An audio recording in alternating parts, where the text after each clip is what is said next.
오늘이 4월 마지막 주일입니다. 한 달이 참 빠르게 지나가지요. 오늘도 또 예배를 통해서 말씀을 통해서 하나님께서 주시는 은혜가 우리 성도들의 가슴에 풍성하게 임하기를 주님의 이름으로 축원합니다. 우리가 하루하루 살다 보니까 느끼지 못할 때가 많은데 세월이 참 뭐하다, 빠르다. 사람의 나이만큼 세월의 속도가 빠르다고 하지요. 똑같은 세월이지만은 20대는 20km로 간답니다. 그렇다면 60대는 60km, 80대는 얼마나 빠릅니까? 그만큼 세월의 빠름을 우리가 느끼고 있습니다. 똑같은 시간이고 똑같은 상황인데 어떻게 보내느냐에 따라서 우리의 마음과 삶의 길이 달라진다는 것을 우리가 잊지 마시고 남은 시간, 세월을 아끼며 항상 지혜롭게 살아가는 성도들이 되시기를 간절히 소망합니다. 아멘. 갈라디아서 6장은 믿음으로 구원받은 하나님의 백성들은 어떻게 살아야 되는가, 삶을 어떻게 살아야 되는가에 대한 가르침의 말씀입니다. 한마디로 말하면 삶에 대한 가르침이죠. 왜 삶에 대한 가르침을 주시는가? 우리들의 삶이 그만큼 중요하다는 겁니다. 세월을 아끼라. 왜 아끼라고 했을까요? 그만큼 시간이, 삶이 뭐하기 때문에? 소중하기 때문에. 삶이 소중한 거예요. 그래서 우리는 시간을, 삶을 허비하지 말아야 돼요. 허비한다라는 말은, 허비하지 말라는 말은 허비하며 사는 사람들이 많다는 겁니다. 그래서 허비하지 마라, 시간을, 세월을 아끼라, 그렇게 말씀하고 있는 것입니다. 그래서 구원받은 하나님의 백성들이 간과하지 말아야 될 것이 바로 삶이다. 여러분, 삶은 구원의 조건은 아닙니다. 내가 어떻게 사느냐에 따라서 구원을 받느냐 받지 못하느냐 구원의 조건은 아니에요. 그러나 구원받은 사람이라면, 하나님의 자녀라면, 하나님의 백성이라면 반드시 뭐가 있어야 되느냐?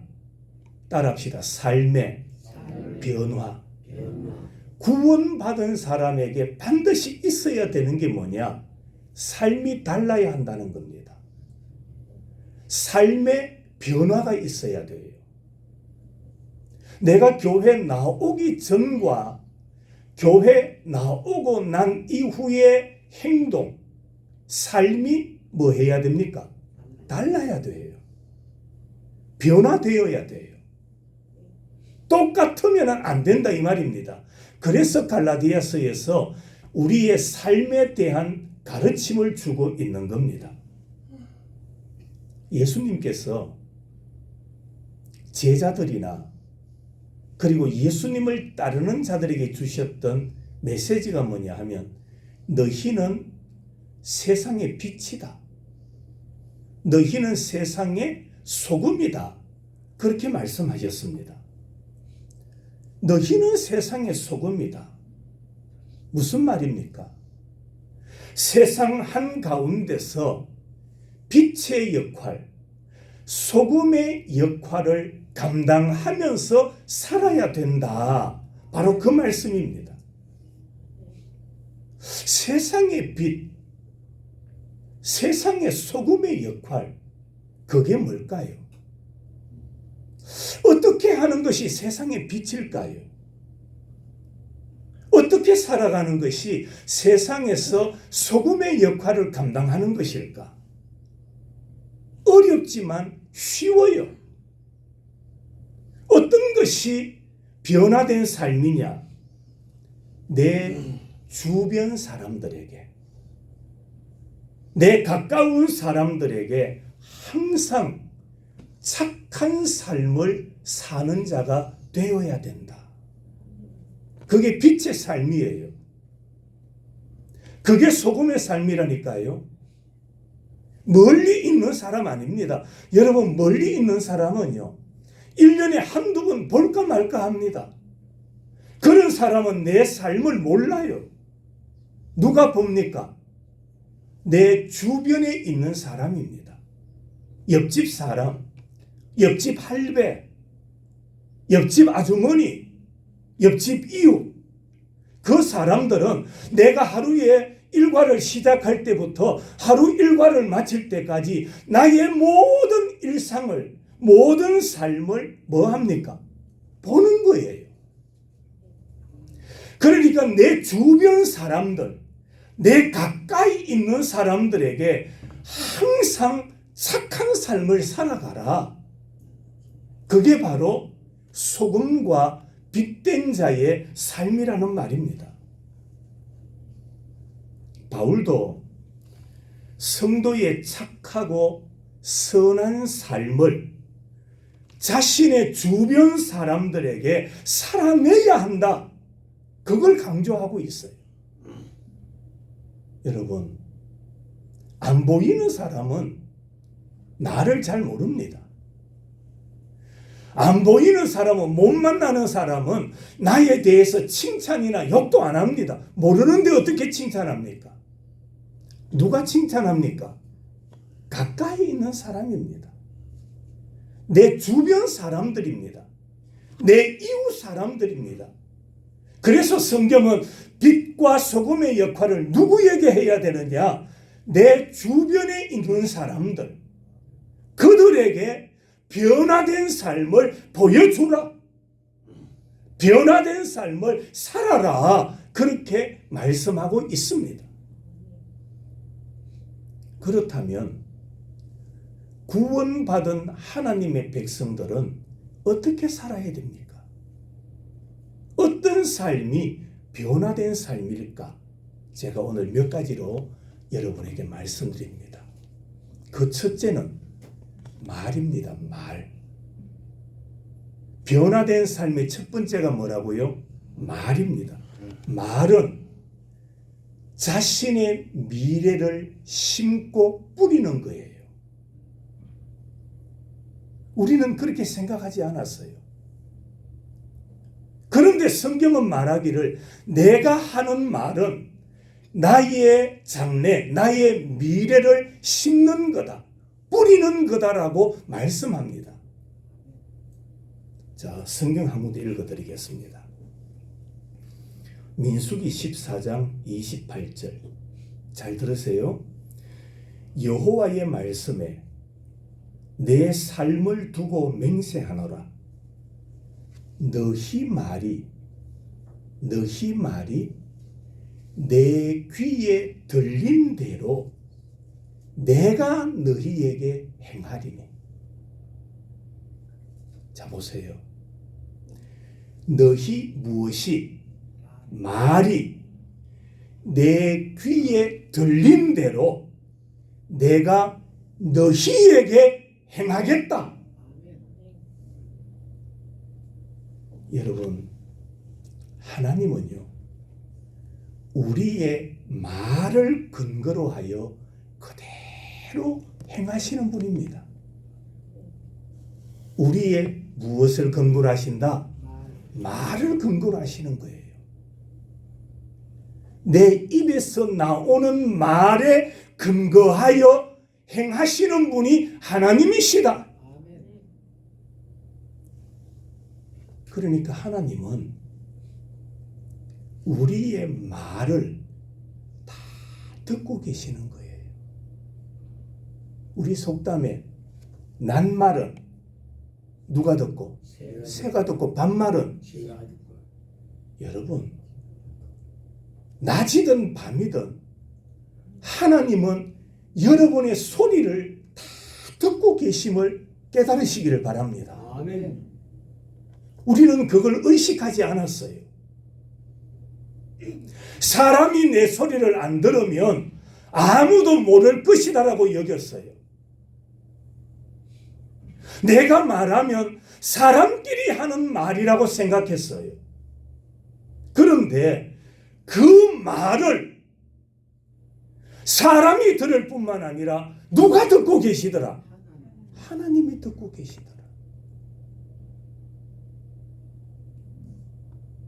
장로님이 하시는 말을 하나님이 들으시는 거예요. 아내가 하는 말을 하나님이 듣고 계시는 거예요.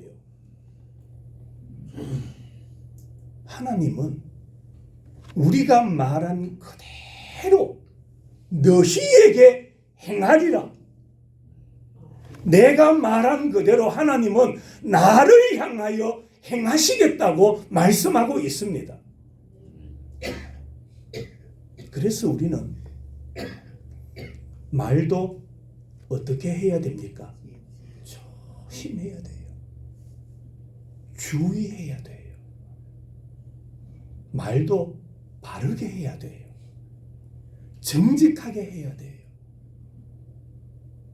사람의 부정적인 말, 그 부정적인 말도 그들의 미래에 부정적인 열매를 맺는 거예요. 내가 부정적인 말을 내뱉는다. 그것은 타인이 아니라 나의 미래에 부정적인 열매를 맺는다는 것을 깨달아야 돼요. 유다서를 보면은 천사와 마귀가 모세의 시신을 두고 다투는 장면이 나옵니다. 하나님께서 이스라엘의 최고 지도자였던 모세의 시신, 장래에 백성들이 그 시신을 우상화할 것 같았어. 민족의 최대 지도자니까 우상화할 것 같아서 모세의 시신을 감춰버렸어요. 아직까지도 모세의 시신이 어디 있는지 아무도 모릅니다. 그런데 이때 마귀는 다투면서 비방을 합니다. 마귀는 비방을 하는데 천사들은 비방하지 않습니다. 여러분, 하나님께서 통치하시는 존재, 하나님께서 통치하시는 사람, 하나님의 나라에는 뭐가 없을까? 비방이 없어요. 하나님께서 다스리시는 공동체 안에는 뭐가 없어야 되느냐? 비방하는 말이 없어야 돼요. 그런데 10절에 보면 사람들은 무엇인지 알지도 못하고 마귀의 세력에 사로잡혀서 이승 없는 짐승같이 뭐하며 사느냐? 비방하며 살아가는 겁니다. 여러분, 대수롭지 않게 사람들이 비판하고 비방하지요. 비방하는 사람들, 비판하는 사람들, 거짓말하는 사람들, 없는 것 지어내서 말하는 사람들, 그들의 특징이 뭐냐 하면은 영적으로 어두운 영에 사로잡혀 있는 자입니다. 그걸 알아야 돼요. 마귀는 거짓의 영입니다. 마귀는 어두움의 영이지 않습니까? 그러니까 타인을 비방한다, 없는 말을 만들어낸다, 다른 사람들을 비판한다, 거짓말한다, 이것은 나도 모르게 어두움의 영의 지배를 받고 있는 것임을 우리들은 깨달아야 돼요. 하나님이 다스리시는 공동체, 하나님의 나라는 비방이 없는 곳이에요. 그래서 성도들은 언제나 영적 자라 따라합시다. 영적 싸움에서 승리합시다. 크게 한번 따라합니다. 영적 싸움에서 승리합시다. 영적 싸움에서 승리해야 돼요. 나도 모르게 내 안에서 비판하고 비방하고 거짓말하고 말을 만들어내고 그런 생각이 들거든. 영적으로 이겨야 돼요.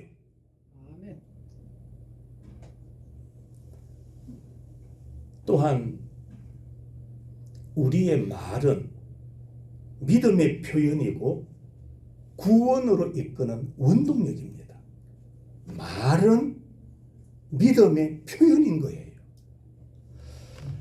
우리는 믿음으로 예수 그리스도가 우리의 구주가 되시고 하나님이 우리의 아버지가 되심을 뭐 해야 됩니까? 시인해야 돼요. 고백해야 돼요. 그래서 찬송할 때도 그냥 하는 게 아니에요. 내 신앙 고백으로 드리는 거예요. 기도도 고백인 거예요. 시인하는 거예요. 내 믿음의 표현인 거예요. 신앙 고백도 똑같습니다. 그냥 외워서 줄줄줄 외운 걸 말하는 게 아니라 신앙 고백은 말 그대로 나의 신앙을 뭐 하는 겁니까? 고백하는 거예요. 말은 내 믿음의 표현이다. 그래서 그 사람의 말을 보면 그 사람의 믿음의 정도를 아는 거예요.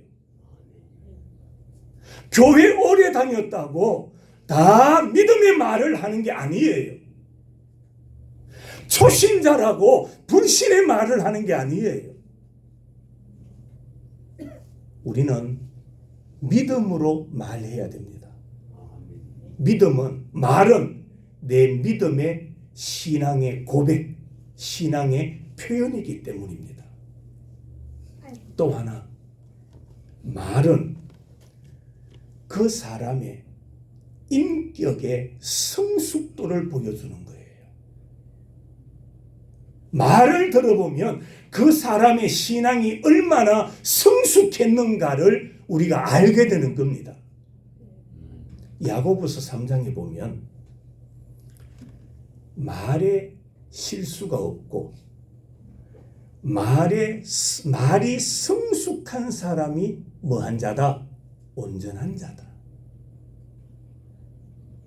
말을 보면 이 사람이 성숙한 사람이냐 성숙하지 못한 사람이냐를 알 수가 있는 거예요. 성도 여러분, 언제나 우리는 하나님께서 우리가 말한 그대로 따라합시다. 말한 그대로 복을 주신다. 이 사실을 알고 부정적인 것을 말하는 사람이 아니라 긍정적이고 축복의 말을 하며 살아가는 여러분들이 되시기를 바랍니다. 아멘. 첫 번째로 살아야 될 성도의 삶의 자세, 첫 번째 말이라고 했습니다. 말. 두 번째로는 기도입니다. 기도. 우리는 어떤 기도를 드려야 되느냐? 믿음의 기도입니다. 믿음의 기도는 반드시 응답되며 복을 받습니다. 믿으십니까? 믿음의 기도는 반드시 응답되고 축복받습니다. 누가복음 1장에 천사가 그에게 이르되 사가랴여 무서워하지 말라. 너희의 간구함이 들린지라. 내 아내 엘리사벳이 내게 아들을 낳아주리니 그 이름을 요한이라 하라. 자, 이 내용이 무슨 말씀이냐 하면은 사가랴와 엘리사벳 부부가 오랫동안 자녀가 없었어요. 자식을 달라고 하나님 앞에 기도합니다. 오랫동안 기도했는데 나이가 많아졌음에도 불구하고 자식을 출산하지 못했습니다. 그러던 어느 날 하나님께서 예배 사역을 감당하고 있는 사가랴에게 천사를 보내십니다. 하나님께서 사가랴에게 천사를 보내셔서 이렇게 말씀하죠. 너희의 간구함이 뭐하였다? 들렸다. 여러분, 우리의 기도는 허공을 울리고 있는 게 아니에요. 우리가 드리는 믿음의 기도는 하나님께 들리는 거예요. 하나님은 우리의 기도를 다 듣고 계시는 거예요. 그래서 하나님께서 너희의 간구함을 들었다라고 말씀하면서 이제 나이가 많은 아내 엘리사벳이 임신할 텐데 세례 요한은 많은 사람을 주 앞으로 인도하는 큰 그릇이 될 거다. 결국에 세례 요한은 예수님이 여자가 낳은 자 중에 제일 큰 자라는 칭찬을 듣는 인물이 되었던 겁니다. 그렇습니다. 사가랴와 엘리사벳이 기도했습니다. 기도했더니 그들의 믿음의 기도를 따라 하나님께서 뭐 하시더라? 응답하시더라. 한 번 더 따라합니다. 믿음의 기도는 반드시 응답되며 축복해 주십니다. 믿으십니까? 아멘. 우리가 기도한 그대로 하나님은 축복하시는 거예요. 아멘. 그래서 성도는 기도를 할 때도 믿음으로 드려야 돼요. 아멘. 혹여나 그 기도의 제목이 응답될 때까지 기간이 조금 길지 몰라요. 그러나 그 길이는 내가 생각하기에 길 뿐이지 하나님은 가장 좋을 때, 가장 적절할 때에 믿음의 기도를 뭐 해주십니까? 응답해 주시는 거예요. 가장 적절한 때에. 그러니까 그때는 내 때가 아니라 누구 때입니까? 하나님의 때예요. 그래서 성도는 기도하고 뭐 하지 말아야 되느냐? 낙심하지 말아야 돼요. 좌절하지 말아야 돼요. 기도해놓고 불평하지 말아야 돼요. 왜? 가장 좋은 때에 응답해 주시는 하나님이시기 때문입니다. 그래서 성도의 삶 두 번째는 믿음의 기도입니다. 세 번째는 섬김입니다. 섬김은 반드시 열매의 축복으로 귀결됩니다. 그러니까 쉽게 말하면 섬김에는 반드시 뭐가 있다? 열매가 있어요. 오늘 우리가 읽었던 본문 가운데 10절 말씀, 우리는 기회 있는 대로 누구에게? 모든 이에게 뭐 해야 됩니까? 착한 일을 해야 돼요. 따라합시다. 성도는 착하게 살아야 됩니다. 착하게 살아야 됩니다. 모든 이에게 착해야 돼요. 아멘. 그건 저 이야기가 아니잖아요. 우리는 기회 있는 대로 모든 이에게 착한 일을 하되, 좀 힘센 사람에게만 착한 일 하지 마시고요. 가난한 사람, 어린 아이, 육체적으로 불편한 사람, 누구에게든지 모든 사람에게 어떻게 하라? 착한 일을 해라. 착한 일을 하시기 바랍니다. 가끔 TV 보면은 뒤에 오는 사람들을 기다려주라고 이래 출입문을 나갈 때도 뒤에 사람이 오거든 잠깐 그 문을 뭐 해주라는 겁니까? 잡아주는 거. 사실 그거 몇 초 안 걸려요. 한 2, 3초만 하면 돼요. 그러면 뒤에 사람이 매우 좋아해요. 엘리베이터 탈 때도 마찬가지죠. 저 몇 걸음 앞에 사람이 오거든. 엘리베이터 버튼을 뭐 해라? 열린 버튼을 눌러줘라. 그러면 뒤에 오는 사람이 즐거워하는 거예요. 그게 착한 일이에요. 사실 우리 생활에서 착한 일 큰 것도 있지만은 그렇게 크지 않아요. 우리의 생활 속에서 언제든지 실천할 수 있는 일들, 그런 일들을, 그런 착한 일들을 우리는 해야 된다. 그런데 그런 착한 일을 하되 그 이어서 주시는 말씀이 뭡니까? 더욱 누구에게 하라? 믿음의 가정들에게 할지니라. 여러분, 신앙생활, 교회 생활을 할 때 믿는 사람에게 잘하십시오. 왜 아멘 안 합니까? 아멘. 신앙생활 할 때 교회 나오는 성도들에게 더 잘하십시오. 아멘. 성도들에게 잘해야 돼요. 오늘 읽었던 6절에 보면은 가르침을 받는 자에게 잘해야 돼요. 가르치는 자에게 잘해야 돼요. 교회에 앞장서서 일하는 장로님들에게 잘해주세요. 말 함부로 하지 마시고요.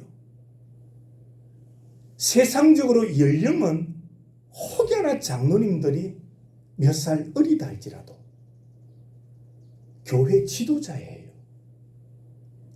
교회 안에 있는 지도자에게 잘해야 돼요.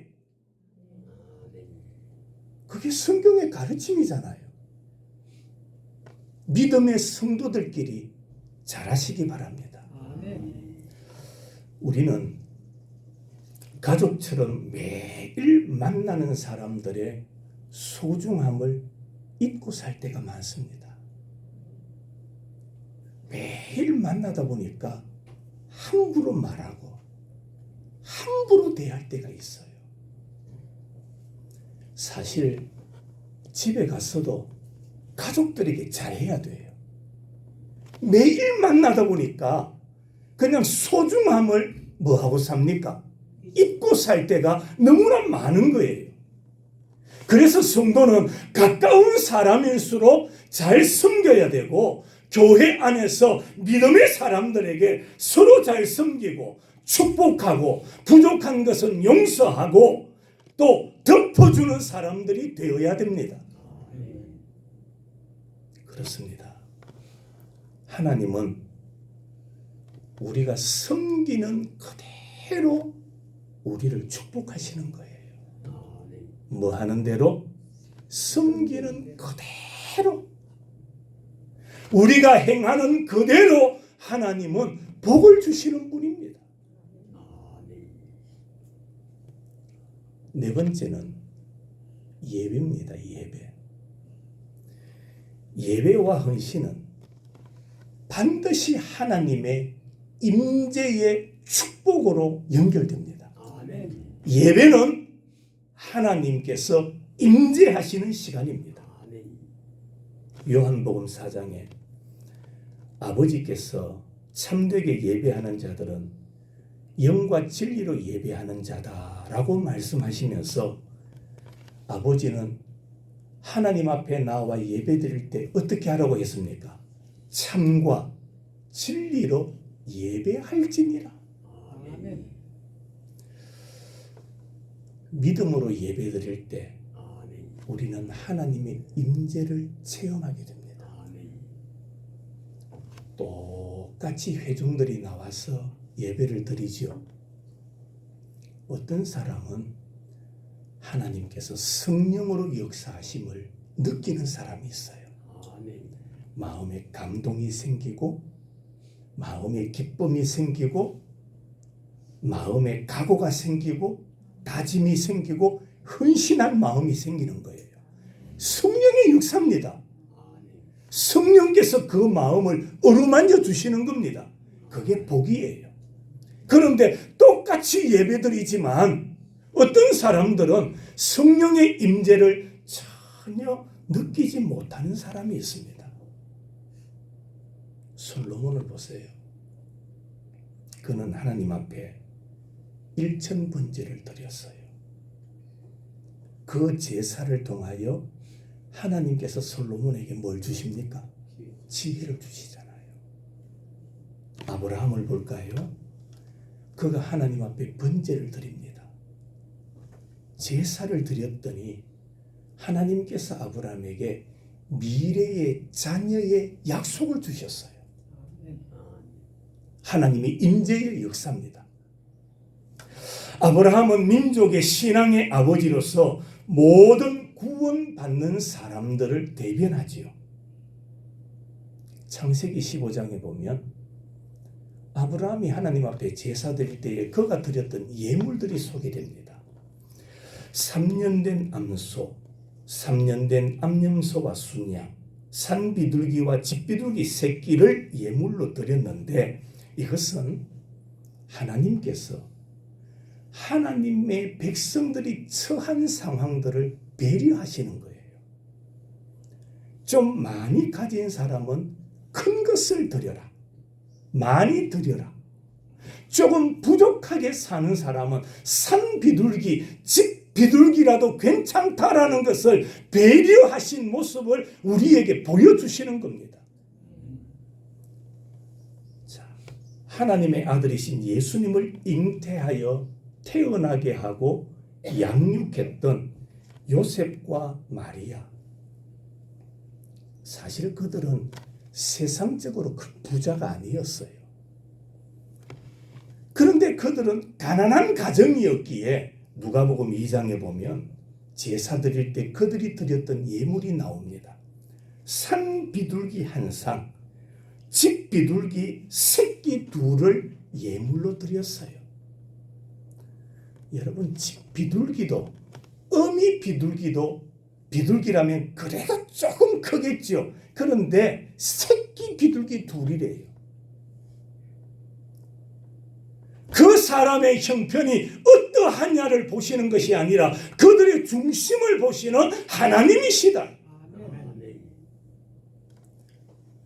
하나님은 부유한 가정에 하나님의 아들을 맡기지 않으시고 가장 가난한 요셉의 가정에 맡기셨습니다.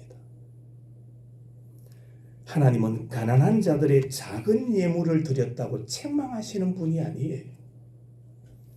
형편에 따라 드리도록 따뜻한 하나님의 배려하심을 우리에게 보여주고 있는 겁니다.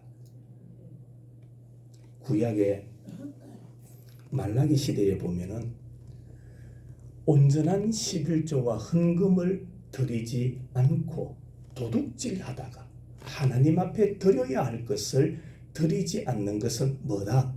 도둑질이다. 죄지요. 도둑질한 거다. 그렇게 말씀합니다. 그때 하나님께서 온전한 11조와 예물을 요구하시면서 하늘 문을 열고 너희에게 복을 쌓을 곳이 없도록 붙지 아니하는가 보라. 그러면서 하시는 말씀이 메뚜기와 같이 물질의 손실을 가져놓은 어두움의 세력들은 하나님께서 금하시겠다. 사실 맞습니다. 여러분, 농사를 짓다 보면 병충해가 오지요. 짐승에게 병이 오지요.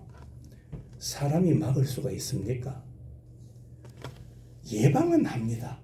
약도 제초제도 뿌리고 또 약도 뿌리고 그러면서 예방은 하죠. 그래도 사람이 할 수가 없어요. 누가 막아주셔야 합니까?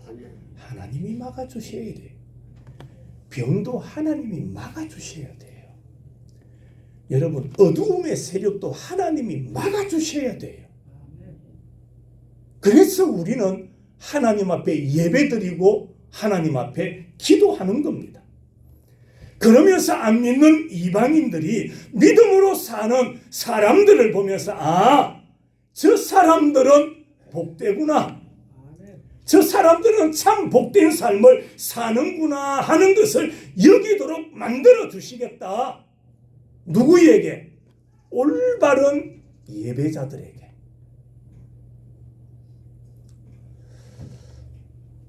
사실 농촌에 살다 보면 농번기가 있어요. 바빠요. 또 농산물을 이렇게 생산하시는 분들을 보면은 생산해야 될 날짜가 있어요. 하루 이틀 지나버리면은 그 금액이 무슨 값 된다 합니까? 똥값 된다 합니다. 그러다 보니까 예수 믿는 사람들이 주의를 잘 못 지키는 사람들이 있어요. 어떤 분은 슈퍼를 운영하는데 교회 중직자예요. 주일날 슈퍼를 오픈하는 겁니다. 왜 중직자가 주일날 가게 문 엽니까? 목사님, 저 들판에 일하시는 분들 우리 가게 와서 음료수도 사가고 막걸리도 사가고 중참할 빵도 사가는데 문 못 닫아요. 그래도 닫으세요. 중직자가 주일날 예배를 온전하게 드리지 않으면 되겠습니까? 처음에는 말을 안 듣더라고요. 그런데 예배를 통해서 제가 이런 말씀을 드렸어요. 주일을 온전하게 드립시다.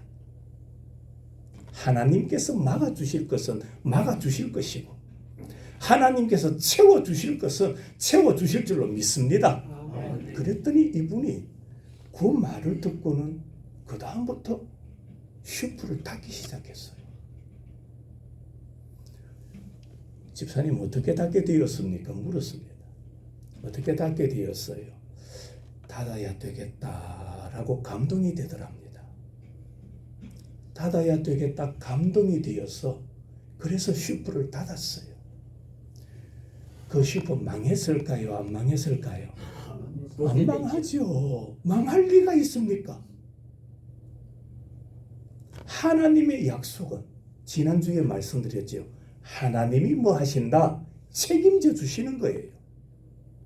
하나님께서 하라 하시면 그 말씀 따라 순종하면 누가 책임져 주느냐? 하나님이 책임져 주시는 겁니다. 우리는 언제 열매를 맺게 됩니까? 하나님의 때에 열매를 맺습니다. 하나님의 때에 열매를 맺기 때문에 조급함을 가지면 안 됩니다. 사람이 자꾸 조급하면 낙심하게 됩니다. 숙성의 시간이 길면 더 좋은 양질의 열매가 맺히는 겁니다. 농사 지어서 아시잖아요. 해외여행을 다녀오신 분들 있죠.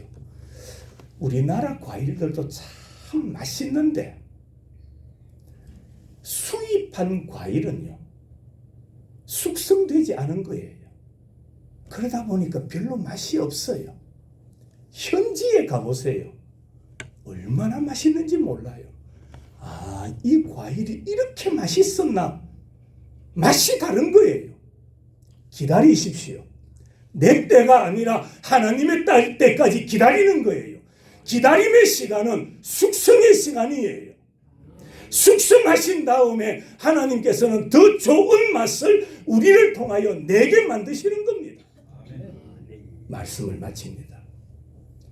모든 이방인들이 너희를 뭐하다 하리라? 복되다 하리라.